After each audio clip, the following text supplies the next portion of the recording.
Hello friends, hope you are good. This is our lecture number 15th of unit number 4th, system control devices. तो आज हम HVAC subject का एक बिल्कुल नया यूनिट शुरू करने जा रहे हैं। तो आज हम देखेंगे इसका introduction. So let get started with this sessions. तो इस लेआउट को आप देखिए गौर से। इसमें आपको कुछ अलग अलग कंपोनेंट्स दिखाई दे रहे हैं। तो ये रहा आपका स्टीयरिंग व्हील। स्टीयरिंग व्हील पे आपका ये जो ब्लू डॉट्स दिखाई दे रहे हैं, तो अभी लेटेस्ट व्हीकल्स पे यहाँ पे कुछ कनेक्शंस होते हैं आपके एसी को ऑपरेट करने के लिए। उसके बाद आपके डैशबोर्ड पर एक एसी का पैनल होता है जिसमें अलग अलग फंक्शंस दिए होते हैं, जिससे आप एसी को आपके एयर टेम्परेचर को कंट्रोल कर सकते हैं, उसके फ्लो को कंट्रोल कर सकते हैं एंड मेनी मोर। ओके। तो अभी आपके व्हीकल के इनसाइड कैबिन में आपको सिर्फ ये डैशबोर्ड दिखाई दे रहा है, लेकिन इसके अंदर की जो सिस्टम है, जैसे कि हमने पहले यूनिट में, सेकेंड यूनिट में और थर्ड यूनिट में देखा था, केस के और डक की सिस्टम देखी थी।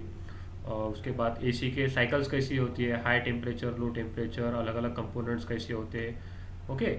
ये फ्लो जैसे मेजर हो रहा है, फ्लो कंट्रोल कैसे हो रहा है, फेस साइड में, आपकी फीट साइड में, टेम्परेचर अप एंड डाउन्स। तो बाहर का फ्रेश एयर चार्ज आ रहा है क्या, अंदर के अंदर एयर सर्कुलेट हो रही है, ये सारी चीज़ें हमने पहले 3 यूनिट में देखी। तो इस यूनिट में हमें करना क्या है, ये जो भी सारे सिस्टम्स थी, इसे कंट्रोल किस तरह से किया जाता है, इसे कंट्रोल करने के लिए कौन से डिवाइसेस यूज़ किए जाते हैं, वो हमें इस लेक्चर नंबर यूनिट नंबर 4 में देखना है। सिस्टम कंट्रोल डिवाइसेस, जिसका नाम ही है सिस्टम कंट्रोल डिवाइसेस। तो ये रहा मैंने सिलेबस का कंटेंट आपको इस स्लाइड में दिया है।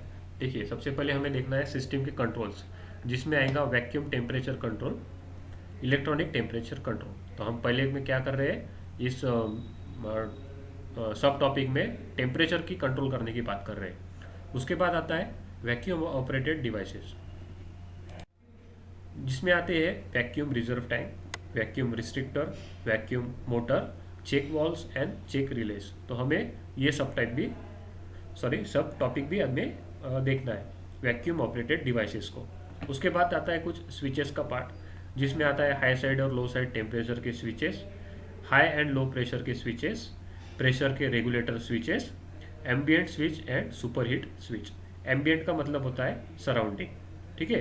तो ये सारे स्विचेस हमें इस सब टॉपिक के अंदर देखना है।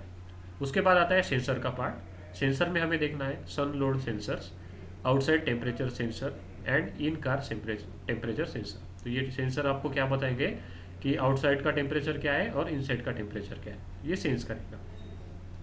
ओके। उसके बाद पांचवा सब टॉपिक है आपका कंट्रोल्स।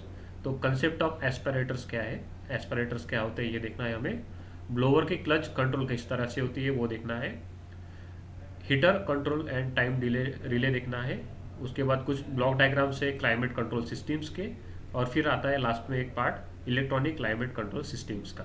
तो ये सारे सब टॉपिक्स हमें इस यूनिट नंबर 4 के अंडर देखना है। ओके।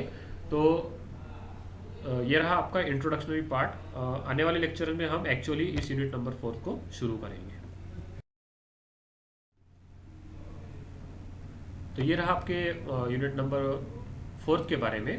प्रीवियस आपके यूनिट नंबर 3 में आपको कोई भी डाउट्स हो तो आप इस कमेंट सेक्शन बॉक्स में मुझे पूछ सकते हैं।